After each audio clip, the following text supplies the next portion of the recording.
Hey everybody, welcome to another episode of Art of NGF. And today on the Victim to Adventure podcast, we have a very special episode for you. Welcome, Lance. Nice to see you.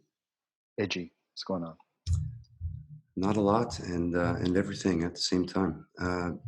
So we're going to do the promised episode Ozark number 11. So this is Ozark Talks 11. And we're finally ready to conclude the Ozark Talks. So this is the capstone on our gift to you. This was a project done all completely out of joy and excitement and fun and amazement at what we see and what we saw in that show. So we're just gonna go through whatever comes up today to kind of close that down and to again encourage everyone listening. If you haven't, just go watch the show one time. And if you have, check out the 10 episodes. The first couple of them, watch a couple episodes of the show and see what you can do with it and see how it works in your life. It's very fun. So yeah, Ozark number 11. So since we last checked in about this, a whole nother season of Ozark has come out, Ozark season 2. And one of the questions we left at the end of our Ozark talks was, okay, they pulled it off for one season and the transcendence ideas stayed throughout the entire season, but will that happen in season 2? Because now there's so many different pressures on the show. When they first writing the show, it's in a vacuum. Essentially, you have executives and funding and then your team, and that's it. And they're kind of left to do it.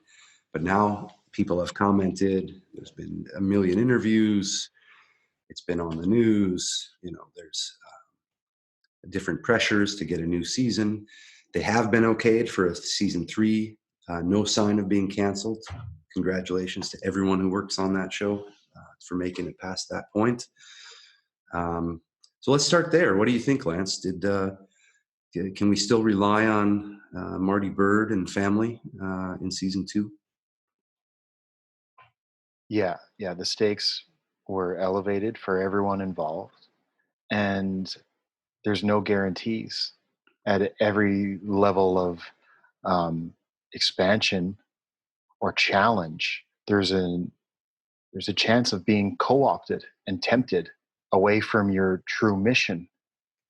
So we saw, particularly Wendy was put to the test in stepping into her own a deeper expression of who she is, but the positive, negative consequences of that newfound energy of breaking free from her old life, what they can be, Mm-hmm. and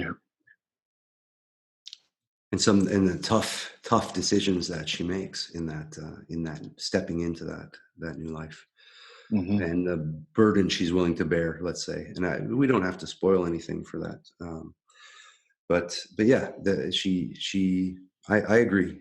And I was even questioning it for a while on some episodes. I had to really work through in my mind what was going on and how and why it was happening. But Marty also is tempted multiple times. And also he overlooks things that are very important, even for his own mission. And for a while, they leave us hanging thinking, it's frustrating. What an ass. Oh no, how does he not see? And then in the end, he steps up way more than I ever thought was even possible in his circumstances. Mm-hmm. That's what blows my mind about season 2 was that the force that we saw him step into in season 1 is good. And it does propel him through every situation. And the code he's following does guide him. Mm-hmm. I recall because I'm watching season 1 again. So this is my own experience is testament to the power of this show. Not any other show in the history of my life. No show, no movie have I ever watched so many times, and it feels completely new every time and fresh. And I'm learning more and more about myself through watching the show. Yeah, the first season is, you got to watch it 3 times. On the third viewing is when it really, really hits. And I think we said before, all of them were recorded for myself after watching it twice. Mm-hmm. And the third one's when it hits home. The second season, I've watched. I think I've only watched once. I was planning on watching it again, but I haven't got to it yet. I watched it twice, and now I'm starting at the first one again. And I'm about up through, I just got up to Kaleidoscope. I'm very excited to watch Kaleidoscope again because there's so much in that one and so masterfully executed. But there was a part where Marty says when he's basically going to buy the strip club from Bobby Dean and he's in jail, and it says, I don't even have to buy it from you. I already have it, the title to it, but I'm going to pay you more than market share for it. He said, I'm not a Christian. I don't consider myself a Christian. I don't consider myself anything, but I do like to think I follow a certain code. And I thought, what a line. That's the flow state. I'm not using external forms of morality here. You can't rely on that. I'm in the flow, but I do follow a certain code. I stick to my mission. And never will he operate the way he sees the deceptive people around him operating. He's going to pay for that business because that's what you do.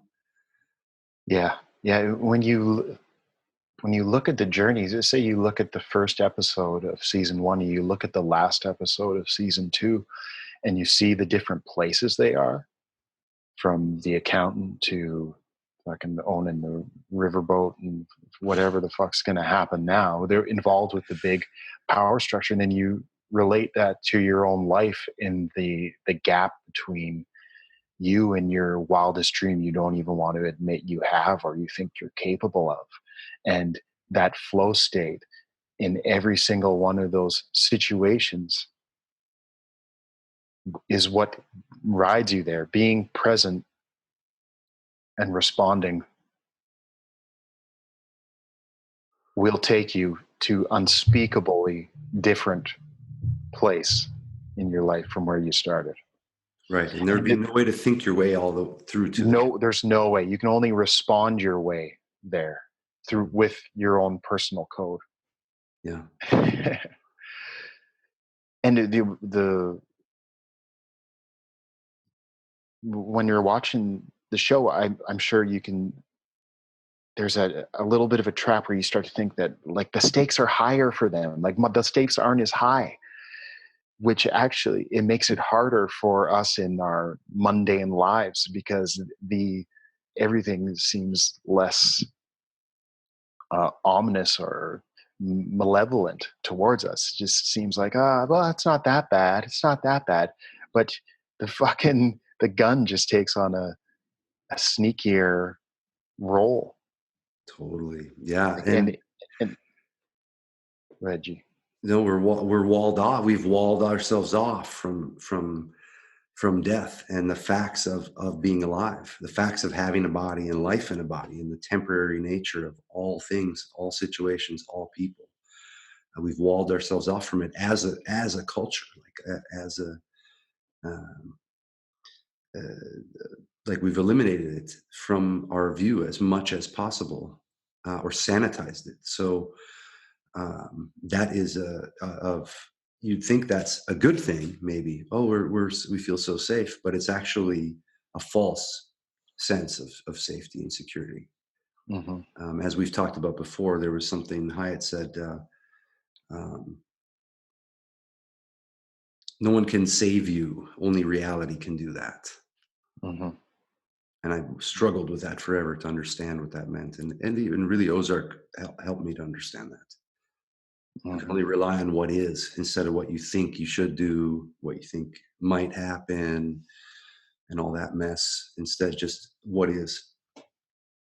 Find the guidance directly in the situation you're in, not imagining obstacles or ease or anything like that, but simply being present, showing up in the body, in life, and then moving within that and feeling and knowing the guidance that's available, and not on an emotional level, not on a thought level. And you watch Marty when he finally cuts away everything else in that first episode and he stands up. There's nothing left. There's just the mission.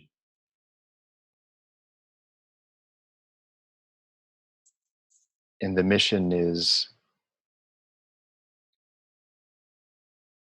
completely uniform with his own gifts to learn the talents that he needs to be successful. Yeah. Yeah, I remember in his sort of coming to Jesus moment, so to speak, when Marty is out on, he hasn't slept since they moved. I realized that episode 3 is called My Dripping Sleep because he has not slept since that night when when Bruce was killed, when the whole thing blew up in his face. Mm-hmm. He's just been awake. Goes and gets the money, sells the house, gets everyone packed up, drives to the Ozarks, just and then suddenly he's like delusional. And everyone's like, get some sleep, Marty. And he goes out on the boat, lays down, and he's like, what do I do here, Bruce? He's talking to Bruce in heaven, you know, what do I do here, Bruce? What's the fucking game here, man? He's like, I gotta, what? He's like, do I steal? What do I do? What do I do? This isn't enough. What I am isn't enough. Yeah. And then he finally, through the nurturing of his own daughter, that's when he finally goes to sleep. Come on, Dad, get some sleep. And he leans over on her, and then she stands up, and he gets the rest. And then we get to and essentially, in a way, he's born again, because he goes from confusion and he faces it, and he calls out to the skies, and then finally gets this one night of peaceful rest, and then wakes up ready to take on everything again. So he goes from having no clue, completely feeling fucked up. Oh, this isn't going to work. There's just no way. Which I'm sure we can. That's a common experience. And the acceptance is what allows the greater level of problem solving. Right. And then he graduates to greater level problems. Yeah. In the season 2, the problems just get infinitely more complex in every which way. And then his mind has to rise up to that level of problem solving. And then, so there's going to be, again, the doubt that seeps in, and then again, to recollect, to reassess, and failure that arises at the level. Mm-hmm. Yeah, bigger failures, bigger successes, but the mission is always being served because, of course, they're all still alive. Yeah. Yeah.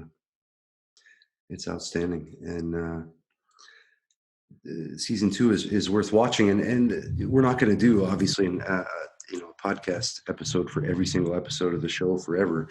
It's unnecessary. It was only necessary to do that once. And then if you get what we're saying, if you get this idea of imagination training, and it's not affirmations, it's not sitting and messing around trying to control your thoughts. That's not what imagination training is.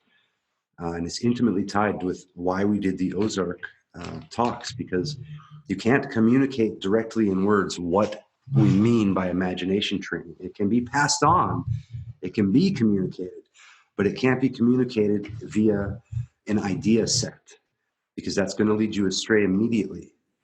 But it can be communicated by sit still, relax, and watch a show. Let your mind go to that receptive place that TV is created to do for you. It's a beautiful device, using the height of, and probably accidentally, maybe on purpose, using the height of hypnotic technology in order to let your critical mind have a rest. And so you can feel yourself in the show. That's what all shows are. And this show in particular has all the elements that you need, and it's honest enough to present. It presents characters in an honest way. They're not trying to create characters that are so outlandish that they represent something else. It's showing us human characters that are just like us, and we would do the same shit they do. If you grew up like Russ, if you grew up in that context, you and I, we'd each be the same guy. If we grew up like Ruth, we'd be just like her. If we grew up, no one is so foreign that you can paint them as a monster. Yeah. Yeah. They may have done us a favor by not romanticizing the characters' journeys in season 2 Hmm. with Ruth and Wendy and Marty.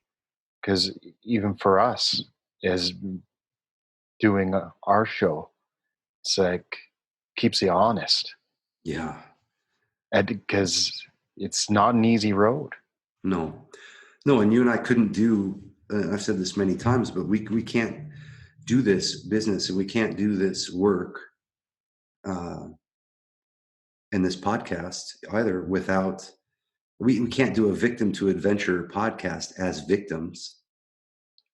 What good does that do anyone? Mhm.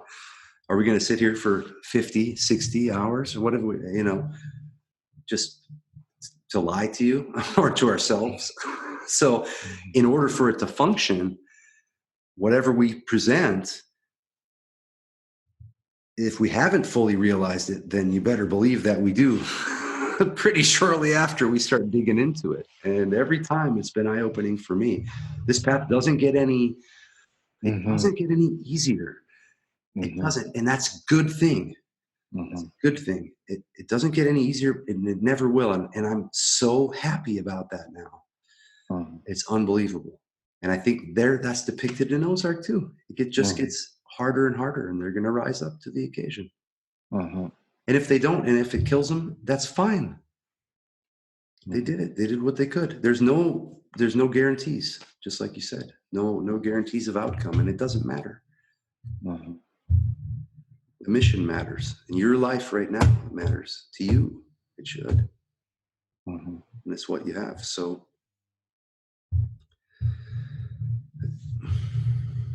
imagination training in the context of this, people have been asking me, what is it? What is it? What is it? And again, just like with undoing, okay, here, try it out.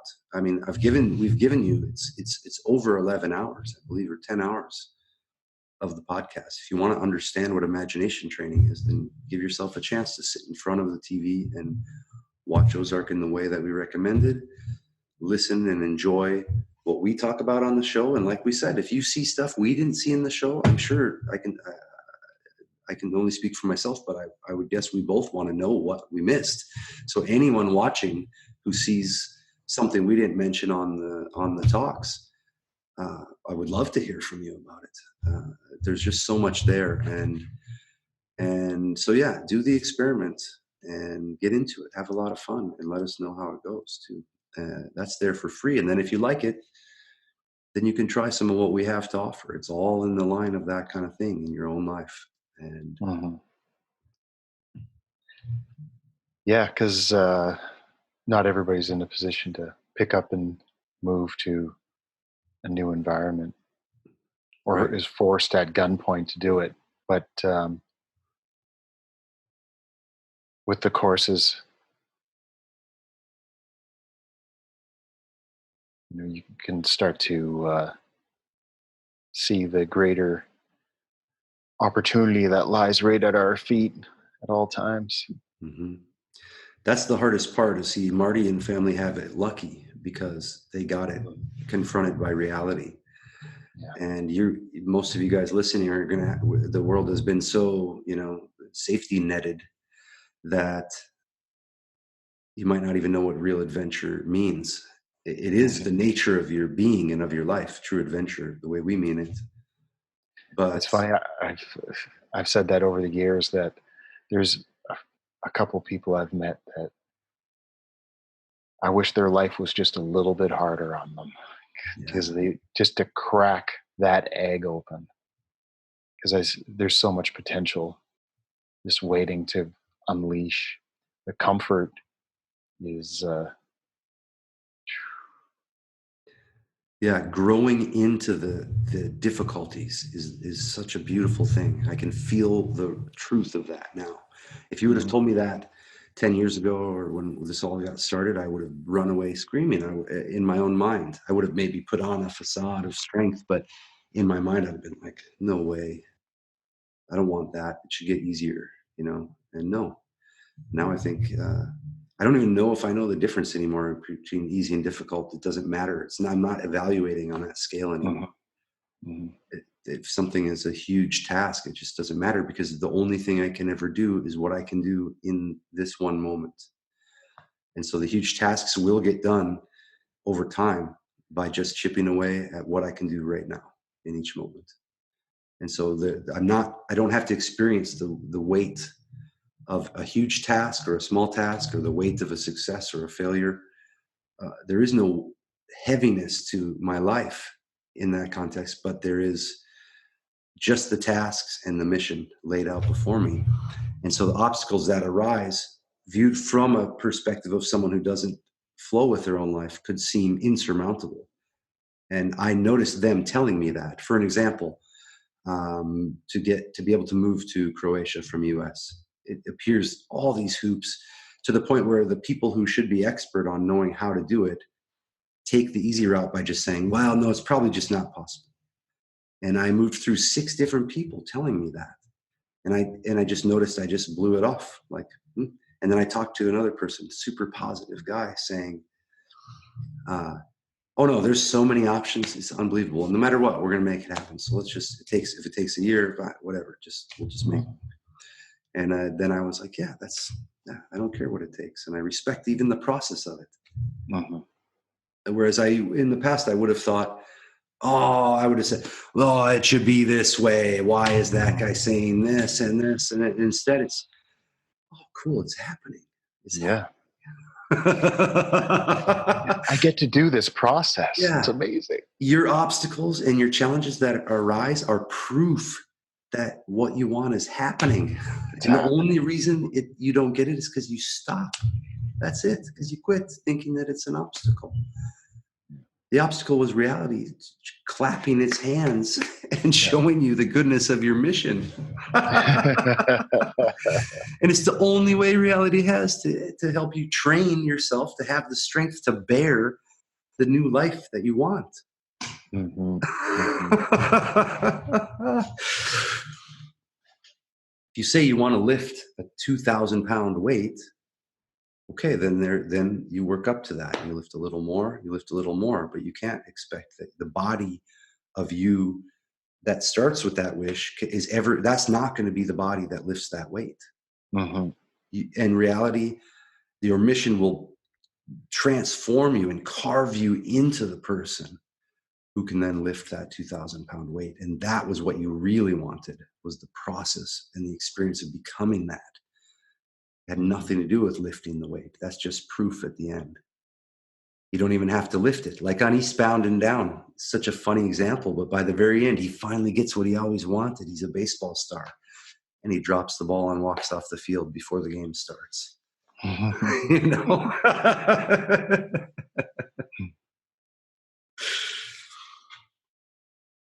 Yeah.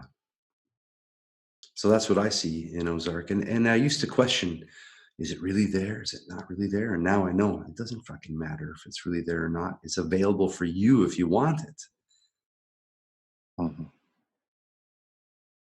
So just take a look, check out Ozark, let us know what you think, but realize it's a simple thing. It's a delicate thing, this imagination training. And it's not about thoughts, not about emotions, not about affirmations. None of all the new age stuff you've read is lies, or worse. And you don't create your reality. That's not how this works. Uh, but you can relax into a new way of functioning. And Ozark and the Ozark Talks, and then the training, if you want to take it further, is one way for you to do that we know and we've seen with goodness over the last 10 years, and it does work. And although it doesn't get easier, it gets way simpler. Everything gets way simpler. Yeah. At least you know the way. Yeah. And you have the strength to follow it. Yeah. So Yeah. it doesn't matter, easy, difficult. That's not even the question anymore. Yeah. It doesn't even matter. It doesn't even matter if you make any ground on the mission at all. It doesn't even matter. No. No. No, the joy and the beauty are all around anyway. And that's Mhm. It's just the next thing to do. Yeah, exactly. Well, any last things? Anything we're missing about Ozark? What do we need to do to close this down? It's a No, wonderful show. I mean, I say yeah, congratulations to the cast, and they won yeah. some awards, and it was like best ensemble cast. Yeah, the award they won, among others, but that was the one that stuck out to me because we picked out that Hmm. out. We said, man, they're working together in a way that you don't see really ever. There's Hmm. so many Hollywood situations and shows where people are.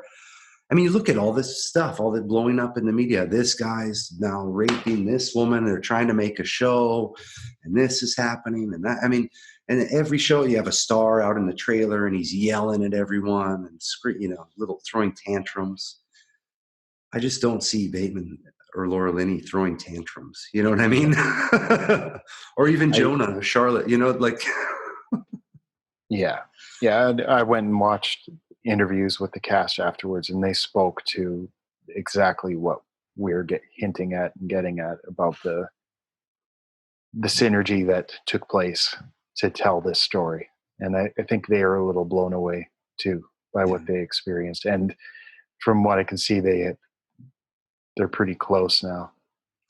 Yeah, even on their Instagrams and things, every time there's a birthday, or something, it's hey, and then you'll see some of them together. They meet up when they're in town, and Mm-hmm. it just looks like a sweet. And I've even seen, on the fringes of the show, the art director or the camera guy for one of the towns that they film in, and then the Yeah. casting and whoever else, all these just thousands of people involved in the creation of a show, and even them just celebrating each other. And it was such an honor to be hanging out with Bateman and Laura Linney, and no one is starstruck at all, and none of the cast is standing above anyone else.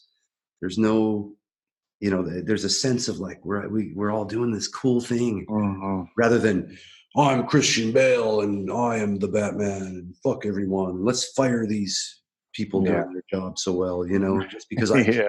can. And everyone thinks, that's so cool or whatever. But Mm-hmm. he's just an asshole. I don't care how much money he has, how many movies he does. If you're going to treat people like that, then you don't, without respect, what you're not, you're no better than anyone else on the street. It's, and all I see of those people is just respect and joy, a real sense of joy and fun. Mm-hmm. And I guess one thing we didn't mention was Buddy 2.0, huh? Buddy in season 2. Well, I know.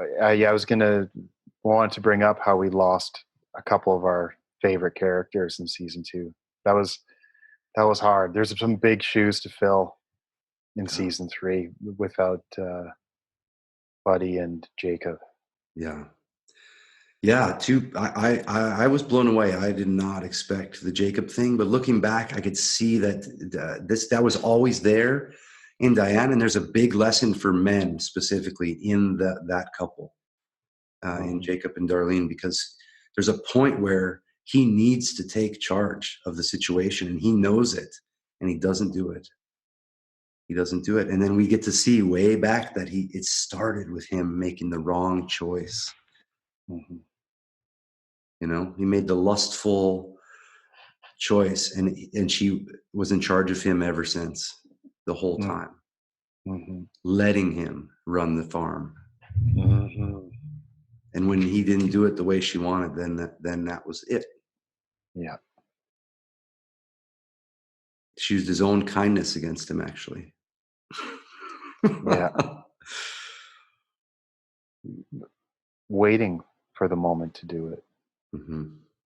The whole time since The she met whole him, time. Oh yeah. a Black Widow. Yeah.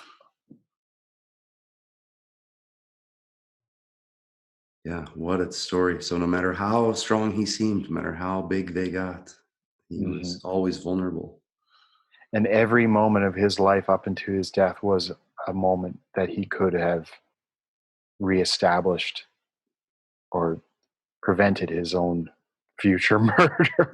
Yeah, exactly. Any moment. Any moment. Yeah, he had all the warnings he could possibly have, and did nothing. So that's another interesting dynamic.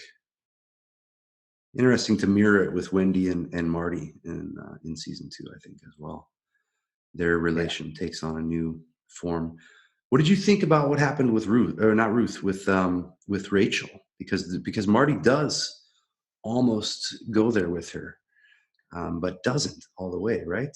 Is that Yeah. I was surprised by that. Did they make out a little? they make out, yeah. Yeah. Yeah, that was But, surprising. but I I didn't feel felt like it was incongruent. Uh, it felt a little off script for me. did it feel off script for you? A little Interesting. bit. Yeah. And I have to, the third view, all will be Yeah. revealed. Yeah. But yeah, that. You're right. That is a bit of a sticking point. I mean, it popped into my mind now. So um, There's it. Yeah, I'll have to watch it again. It seems like we're getting into superficial narratives there, like revenge and mhm. the things that don't feel organic to the story. But his action of basically preventing her from ever being harmed by his actions, I think, was Mhm. a master stroke. I mean, that was a Right. Right. beautiful move, and a beautifully depicted piece of writing. Uh, and the way he Well, saved Wyatt in school. He stepped that we were he did. mirroring He stepped up Wyatt's situation, and Ruth, and then Rachel were getting a mirror of it, the web of the interrelations there. at the very end. He came through for all of them. Yeah, Mhm. and it Right. took a while. It took a Yeah, while for him to do that. that's right. But that's But interesting because he was unaware. Someone brought it to his attention. Ruth brought it to his attention, and then he yeah. stepped up. You know what I Well, mean? that's So saying we know that's more than he knows at a certain point, and they really milked it. yeah. But as soon as he's aware, he takes action. He does not wait. He didn't wait a second Yeah. to once he knew what he had to do. So But uh, in the early episodes, Rachel was given Marty the batty eyes when she was drinking a little bit. I just saw that, yeah, in the early episodes when she leans over on the table like this and Yeah. tries to kind of, and he's fully cold. Oh yeah. There's Yeah, no, and it didn't seem like I didn't. I can't see why he would warm up to it because Rachel was gone for so long. Like, where did this connection kind of emerge from? What mhm. episode did she even show up in? When she gets brought back by Petty, basically. Oh, right. I don't remember which one now, but when she gets brought back, what a mess, and just bravo! What a fun way to untangle that whole thing, and even the evil, the cool thing that what's unfolding in the story, even the forces we would mark as evil, like Cade Uh huh. in the second one, serves an extremely important purpose for everyone Hmm. else. Hmm. And it really, it's he forces Ruth to decide who and what she's going to be, and it's so like by being who he is, he's so nasty and he's so horrible to her. Hmm. And she has the contrast of Wendy and Marty and everyone, just more and more money and support, anything she needs and wants, even though she Yeah. tried to kill him, you Yeah. know, and he finds Yeah. out that she tried to kill him, and he realized, Yeah. and And then he finds out she saved him. right. Oh, what a beautiful thing, huh? When we realize she had to kill her own family members in order to save Marty, and she makes the decision and knows that it's right, Hmm. and that's against her dad, and she knows that will never be okay. No. And we see her make that decision, and we see Cade eliminates Petty for everyone. Right. And Petty eliminated himself. He was just too slimy. If he would have kept himself clean, they would have been able to arrest everyone and maybe even go after the cartel. Mhm. But because he's buying drugs and being Yeah. a complete loser, he blows the entire case. Mm. And then Wendy cleans up the Cade mess with the help from the from the cartel lawyer. I mean, Oh yeah, that these was a are big league play. oh my God. Yeah, she's like, "You're never gonna feel the same after this, so is this the move you wanna make?" And then we see it when it hits. And yeah, I guess Wendy was willing to take that on for the rest of her life to protect Ruth and Marty and her family.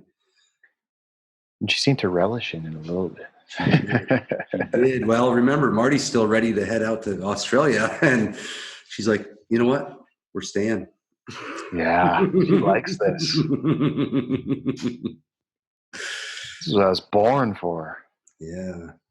Yeah. So it's a beautiful thing. I really, really, really enjoyed season 2. I wasn't let down. And No, even these I little, loved it. yeah, these little mysteries are more things to just explore and to enjoy. And Yeah, I got to watch it again.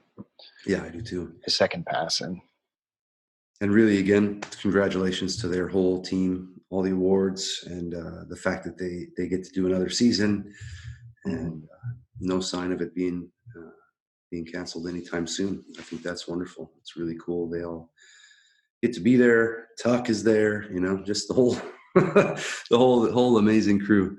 yeah, and imagine for the writing team, what an invigorating time for them. Just like, okay, we got it. 10 more episodes. Let's go. Yeah, wow, what a fun thing! I'd love to see that process In the room. Yeah, just be in the room with them while they hash it out. Wow. Oh man, what a joy that would be! Yeah. Just tossing the ideas, and then they have to be going back. Let's put the mermaid painting up in this scene. Yeah, you know what I mean? Like each. Oh, right. So many blocks to play with in a show like that. Yeah. That's You use the lake, the background, I mean, the forests. I just watched A Family Man. It's another show, a movie that was written by Dubuque, one of the writers. Oh, okay. Did you see that one? I've not seen that one, no. What's that guy's name? I can't think of his name. Anyways, the name is The Family Man. But there is some parallels to the Ozark style storytelling, where the lead character could be seen as less than redeemable, but yet in his own personal journey, he does find expansion, and you'd miss it if you were casting too many shadows on him and you weren't to see it from his eyes and what he's attempting to provide and what it is he's overcoming. It's exciting. Decent movie. Yeah. I'll check it out. And that's a guy, maybe if anyone listening knows Bill Dubuque, or Bill, if you happen to hear this, we'd love to have you on the podcast. You talk about your process, whatever you want to do. I don't know if you're that kind of guy, but we'd love to have you share about how that all works. Another show that comes to mind is Millennium. It was Chris Carter, the creator of X-Files, his sort of pet show way back when in the 90s. And there's one episode that burned itself into my mind so firmly I can remember exactly how it looked. And it was all about the Tibetan Book of the Dead. And throughout the episode, we're getting this refrain of Frank Black reading from the Book of the Dead. And then each scene envelops and shows us what's going on. And there's a Buddhist monk or a guy hiding among Buddhist monks, and they're protecting him from these, people searching for him. And he's got some horrible disease. And Frank Black, he calls upon Frank Black, the main character, who's part of this Millennium group and all this secret group, to help him. And Frank Black is realizing in his mind at that time that he thinks the group is totally messed up and evil and has been manipulating him. But the refrain over and over is, understand and you shall be liberated, or hear and you shall be liberated.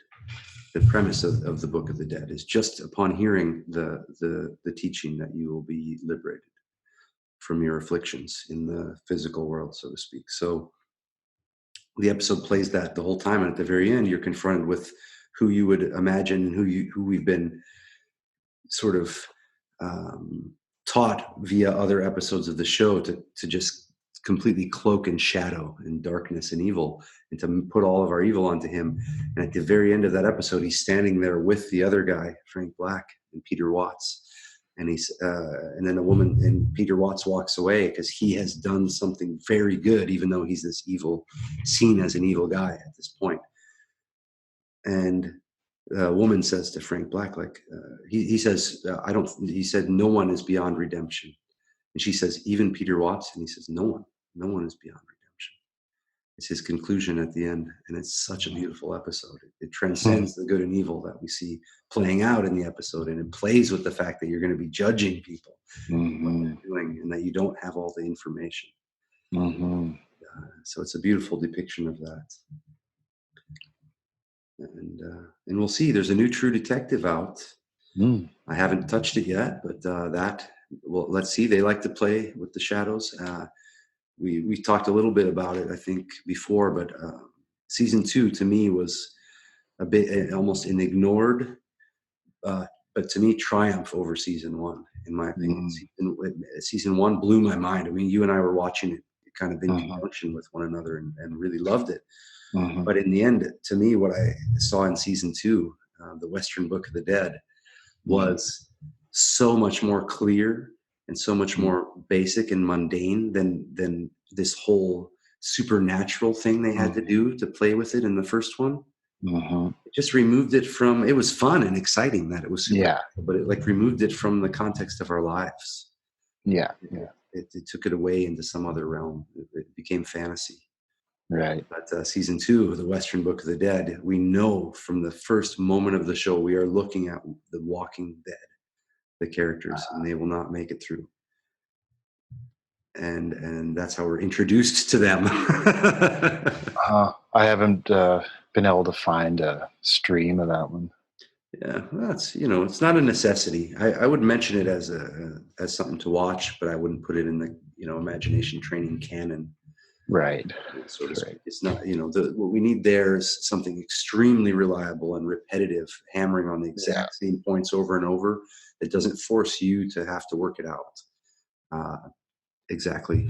But that allows it to work itself out through you and your direct experience. And that's what I mean. You're not doing imagination training as a volitional act. It's not I'm planning on doing my imagination training today.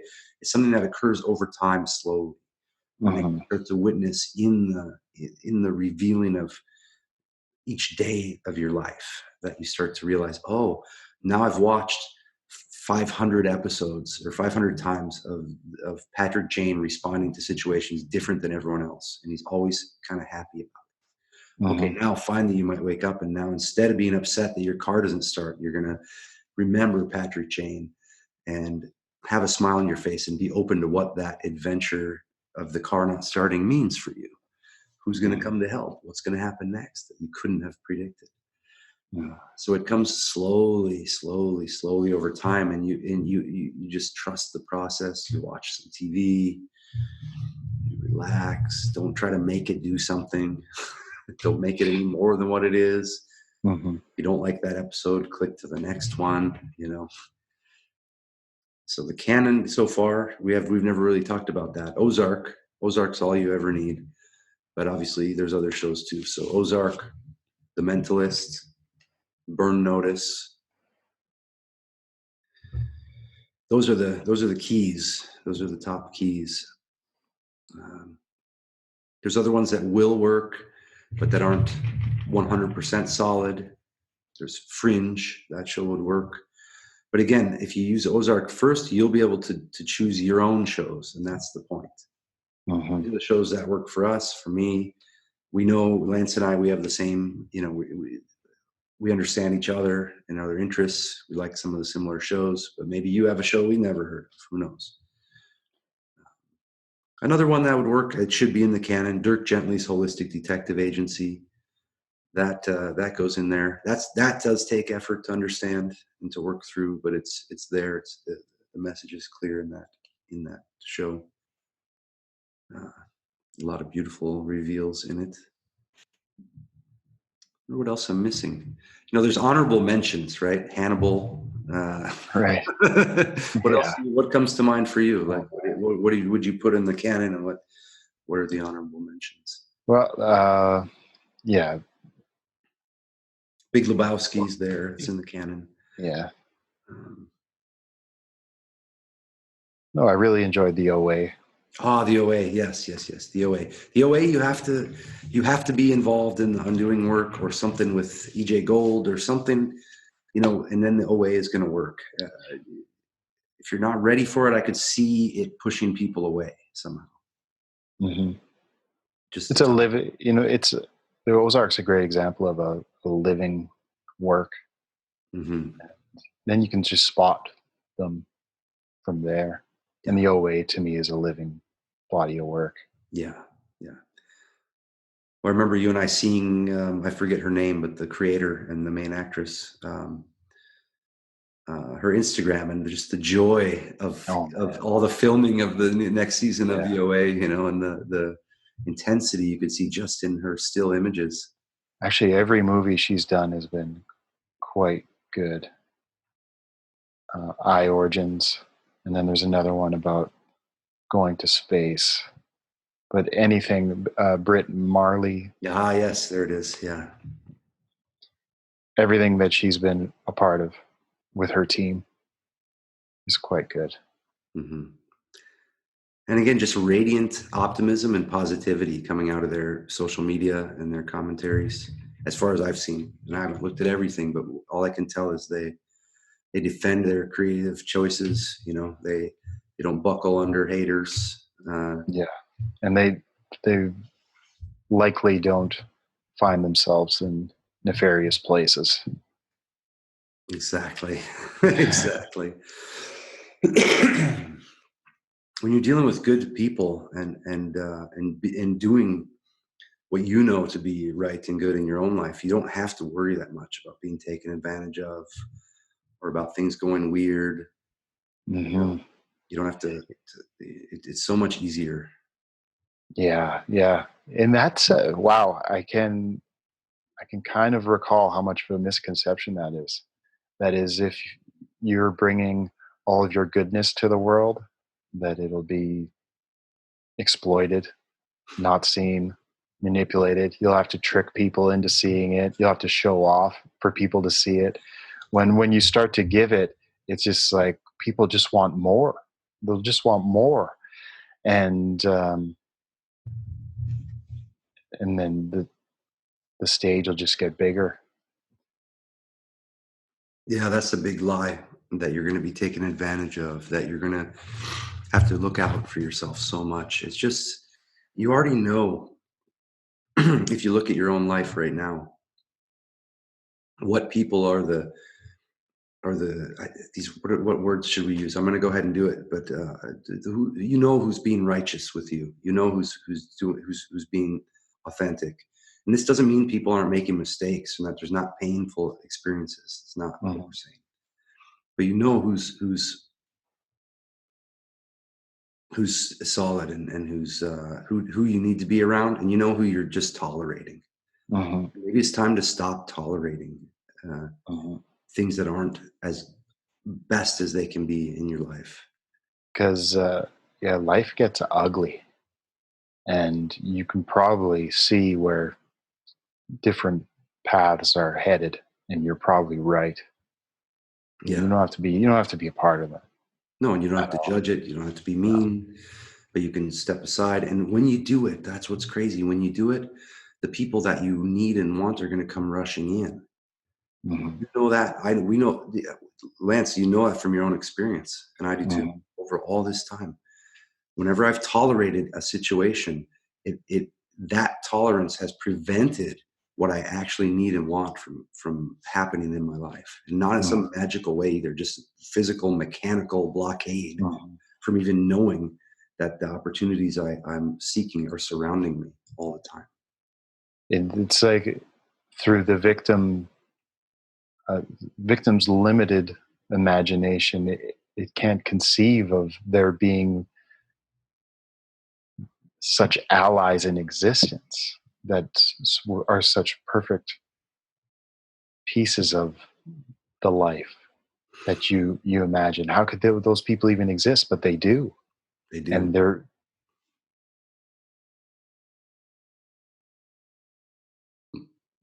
no matter where you are, no matter fucking where. Mm-hmm. I think that I could survive anywhere. You put me anywhere and I would find the way out. It's like the great escape game. It's like, I okay, know. all right, where am I now? I know how to get out of this. I Yeah. know how to make this fun. I know. It's so true. And I was thinking that the other day. I was saying to somebody here, because I'm like, I love this part of Croatia. I love Baranja. I want to live here. It's so beautiful. And I started to realize, you know what? Everywhere I've ever been and everywhere I will ever go is also extremely beautiful. I started to realize the beauty's all around, all the time. Yeah, I happen to have my preference. It's like I'm a plant that fits in this soil so perfectly that I could never even, create better for myself if I tried. But if I was in the middle of some sandy desert and there's nothing, Yeah. yeah, then I'm going to walk out of that thing and it's going to be fine. Yeah. Awesome. And that's, I'm sure there's a lot of people who get caught in that traps with all the relative philosophy floating around as if there are problems that are superior to other problems or more important problems, more important victims than other victims. Mm-hmm. That's a lie.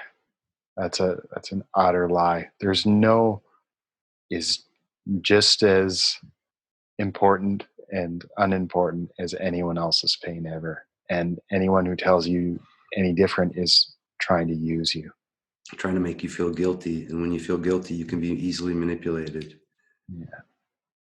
You have to stop judging yourself, really. Because I suspect that there's a couple people that are acquaintances of mine that their ideas of me would be based upon what do you know? You know, what do you look at they those are the people that have it hard. You never had it hard. Yeah. And then it's another place to feel guilty is like, oh, I can't even do it and I don't even have it the hardest. Yeah. Just a web of nonsense. Yeah. What does that even have to do with anything? I I don't even don't know know. if I understand it when you say it.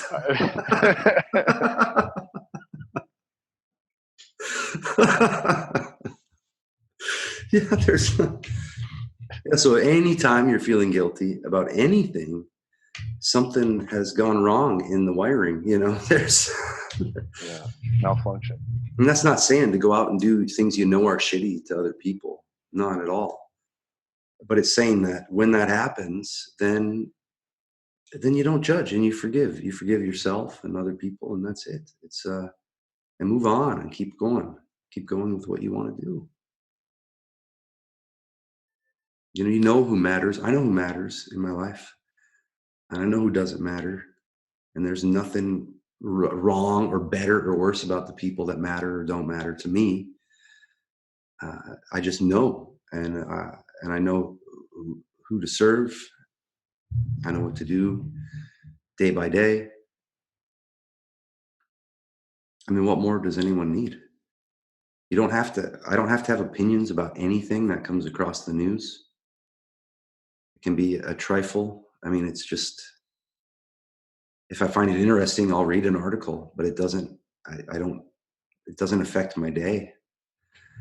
And yeah, something that I wouldn't like to see happen to people I care about might happen in the world. Okay, might happen to me or you. Okay, but it doesn't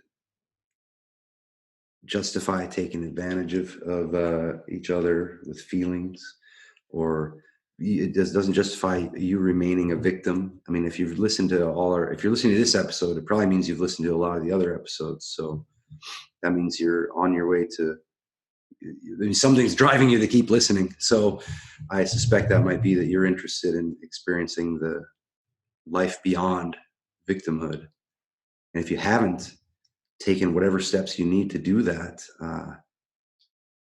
then I encourage you again to start now, start today. And that life is available starting today. It's not something that's far off. That's the other mistake people make, is thinking that it's going to take forever. Of course, we just said it's still happening for us. I mean, I still today just realized something that yesterday I thought was true. And now I'm like, that is ridiculous. How did I believe that was true for 40 years?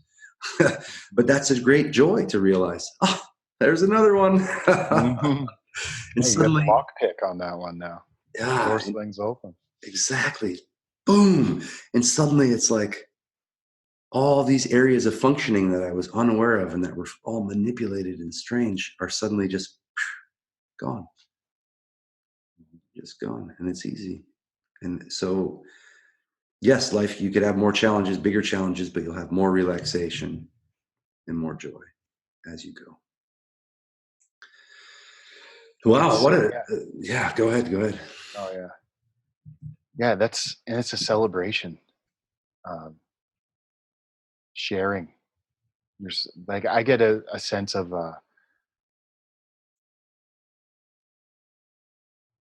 just joy about having overcome even the smallest thing. Yeah. There's just wow, you did it. Yeah. Never mind an accumulation of smaller things which amount to a work of beauty, a work of your own imaginative beauty. Yeah. That's just glorious.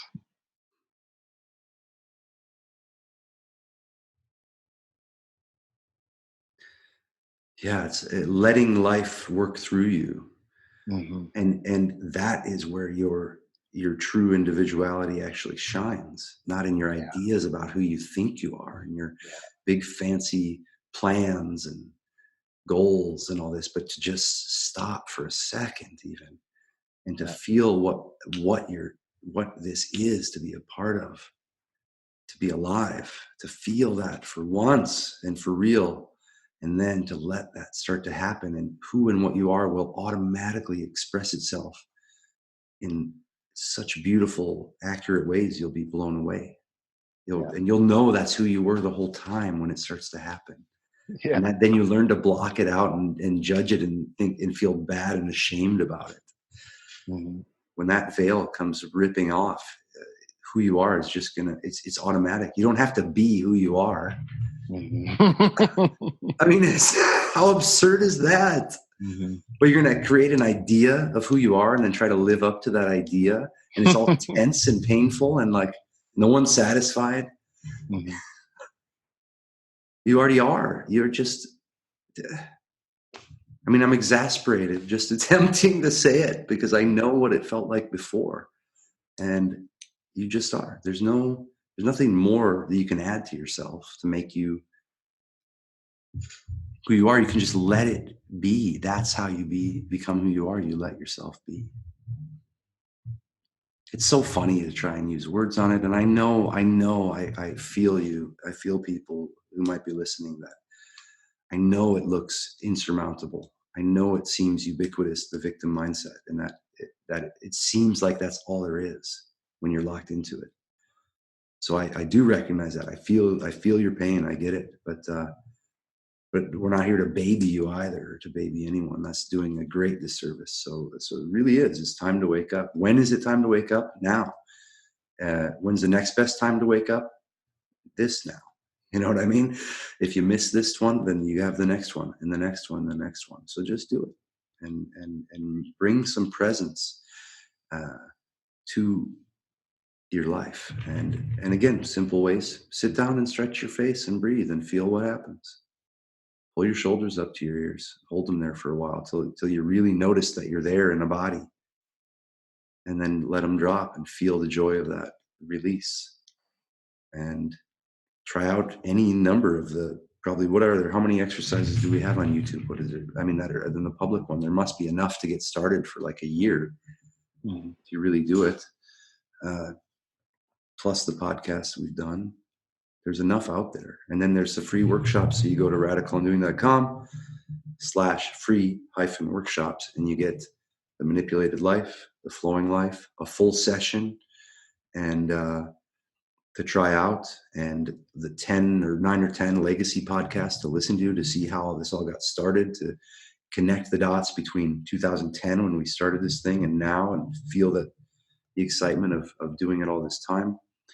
And then that should be enough for you to test what we're saying and feel and experience the goodness of this for yourself.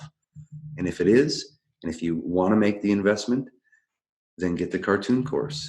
If you already know it's amazing and you want to expand it, get the bonus missions. You'll have a great time. And if you want to take it all the way, buy the full pack, and and then get in touch. Maybe we'll see you in Norway in July at the workshop this summer. For posterity's sake, that'll be 2019. If you're hearing this in the distant future sometime.